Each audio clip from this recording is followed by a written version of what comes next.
நீங்கள் இந்த யூனிவர்ஸில் ட்ராவல் பண்ணி அதோட எட்ஜை கண்டுபிடிச்சி அந்த எட்ஜிலேருந்து ஒரு ஸ்பியரை தூக்கி எறிஞ்சிங்கன்னா அதை அப்படியே வெளியே வந்து யூனிவர்ஸில் அந்த எட்ஜை விட்டு வெளியே போச்சு அப்படின்னா இட் மீன்ஸ் அதில் வந்து யூனிவர்ஸ் வந்து ரொம்ப பெருசு அண்ட் அதே மாதிரியே நிறையா யூனிவர்ஸ் வந்து இருக்குது இந்த ஸ்பேஸில் அப்படின்னு அர்த்தம்.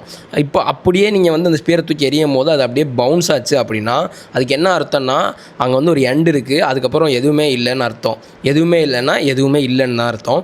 ஸோ அதே மாதிரி வந்து பார்த்திங்கன்னா இந்த மாதிரி அப்படி இருக்கும்போது இந்த யூனிவர்ஸ் வந்து ஒரு எண்டே கிடையாது அப்படின்னு தானே அர்த்தம். உங்களால் எட்ஜை கண்டுபிடிக்க முடியல அப்படின்னா அப்போ இந்த யூனிவர்ஸ் எப்படி தான் இருக்கும் அப்படின்னு பார்த்தா ரியாலிட்டியில் யூனிவர்ஸ் ஒரு லூப்பாக இருக்கலாம்.